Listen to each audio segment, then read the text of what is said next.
Hello hi friends, new and Baishakhi back to my চ্যানেলে সবাইকে স্বাগত। তোমরা সবাই কেমন আছো? আশা করছি তোমরা সকলেই ভালো আছো, আর আমিও মোটামুটি ভালো আছি। গুড আফটারনুন, সবাইকে দুপুরের শুভেচ্ছা ও আমার তরফ থেকে ভালোবাসা। আজকে কিন্তু সবাই আমাকে এই কমেন্টটা বলেছে, যেহেতু আমি যে কোনো স্কিনের বা ত্বকের জন্য আমি কিন্তু কিছু ক্রিমের কথা বলে থাকি, প্রোডাক্টের কথা। তো তার জন্য আমাকে একটা কেউ কমেন্টে বলেছে, কমেন্ট করে, যে কিভাবে কিন্তু বৌদিমণির চুল, আমাদের কিন্তু দিদিভাই প্রচন্ড পরিমাণে চুল উঠছে, তো চুল ওঠার জন্য আপনার কাছে কি কোনো রেমেডি আছে বা আপনি কি কোনো কিছু বলতে পারবেন? তো তাহলে কিন্তু এর ভূমিকাগুলো আমাদের বলে দাও। তো আজকে আমি সেই নিয়ে তোমাদের কাছে কিছু তথ্য তুলে ধরি, যেটা আমি জানি। তো আজকে কিন্তু তার আগে আমি ভিডিওতে যাওয়ার আগে তোমাদের কাছে একটাই রিকোয়েস্ট করব, আমার চ্যানেলটিকে তাড়াতাড়ি করে সাবস্ক্রাইব করে দাও। আর যারা যারা এখন পর্যন্ত করেননি, তো সাবস্ক্রাইব করে রাখুন, যাতে আমার ভালো ভিডিও তোমাদের কাছে তাড়াতাড়ি করে কিন্তু পৌঁছে যায়। আর এখন আমি তোমাদের যেটা দেখাবো, যে জবা ফুল দিয়ে কিভাবে চুলকে আমরা ঘন, কালো এবং মজবুত করে তুলবো। চলো তাহলে আজকে আমি শুরু করতেছি। প্রথমে কিন্তু আমি গ্যাসের ফ্লেমটা জ্বালিয়ে নেব। একদমই কিন্তু হালকা পরিমাণ তাপ দেব।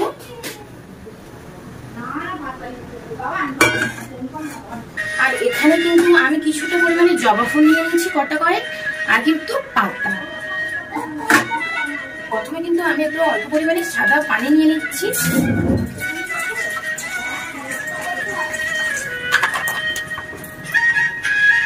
একটু ভালো করে প্রচুর পরিমাণে তাপ দেবো, যতক্ষণ তার জলটা ফুটে ওঠে, পানিটা গরম তো ততক্ষণ। কিন্তু আপনারা কিন্তু ঠিক করে দেখবে যে আমি সহজে কেন নারকেল তেলটা বসালাম না, কড়াইয়ের মধ্যে গরম করতে কেন দিলাম না। আসলে কি বলুন তো, তাহলে কিন্তু আমাদের তেলের মধ্যে থাকা যে প্রোটিনটা থাকে, ওটা কিন্তু নষ্ট হয়ে যাবে। তো তার আগে আমি বলে দিচ্ছি, জবা ফুলের মধ্যে কিন্তু ভিটামিন প্রচন্ড পরিমাণে সি থাকে, আর যা হচ্ছে কিন্তু প্রোটিন থাকে, ক্যালসিয়াম থাকে, যা আমাদের চুলের জন্য খুবই উপকার। চুলকে গোড়া থেকে মজবুত করবে, লম্বা করবে।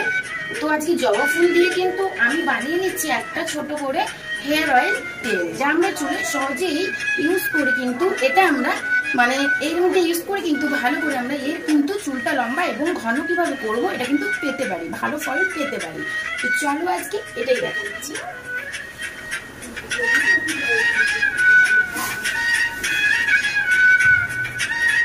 এবারে কিন্তু আপনারা দেখে নাও, আমি এখানে কিন্তু কোকোনাট অয়েল নারকেল তেল নেবে। কোকোনাট অয়েল নারকেল তেলটা নিলে ভালোই হবে।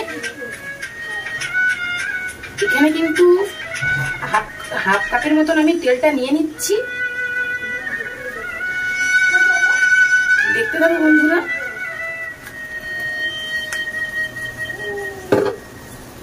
এর মধ্যে কিন্তু তেলটা গরম হয়ে যাচ্ছে, দেখতে থাকুন।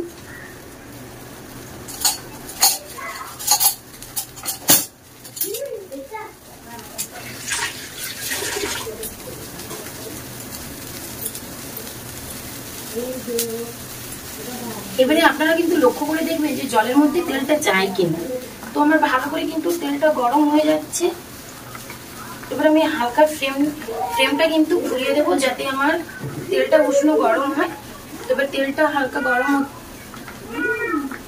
গরম হতে আমি কিন্তু দেখে নাও জবা ফুলগুলো দিয়ে দিচ্ছি। অল্প পরিমাণে পাতা দিচ্ছি।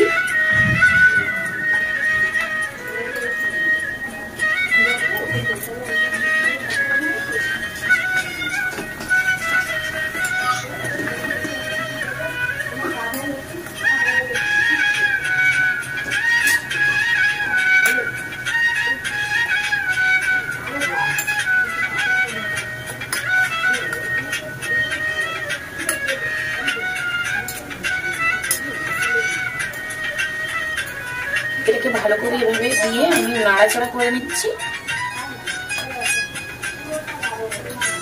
একটা দেখেছেন বন্ধুরা, একটা গোল্ডেন কালারের একটা ভাব আসবে।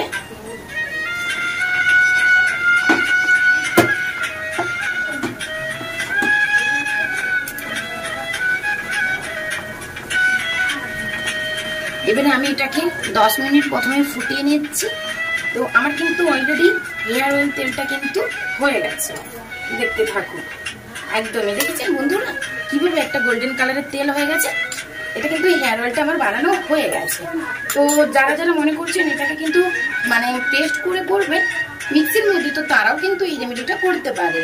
হ্যাঁ বন্ধুরা, তো আমি কিন্তু গ্যাসের ফ্লেমটা বন্ধ করে দিলাম, অফ করে দিলাম।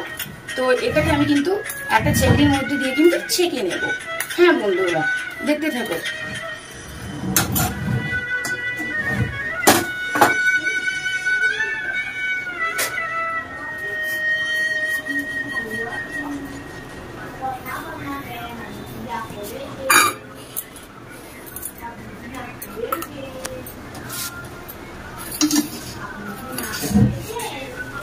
দেখতে থাকো বন্ধুরা, এটাকে কিন্তু আমি ছেঁকে নিচ্ছি।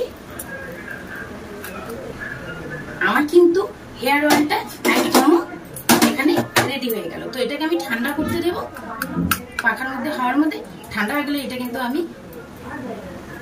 বিকেলবেলা ঘুম থেকে উঠে কিন্তু এটা চুলে মাথা ঘষার পরে কিন্তু শ্যাম্পু দিয়ে এটা আমি ভালো করে মানে চুলটাকে ভালো করে ফাটিয়ে ফাটিয়ে কিন্তু মানে দুদিক করে করে এটা ভালোভাবে আঙুল দিয়ে কিন্তু এটা আমরা লাগাতে পারবো। তো আজকে আমার এই হেয়ার অয়েলটা কিন্তু এবার এখানেই শেষ করলাম ভিডিওটা।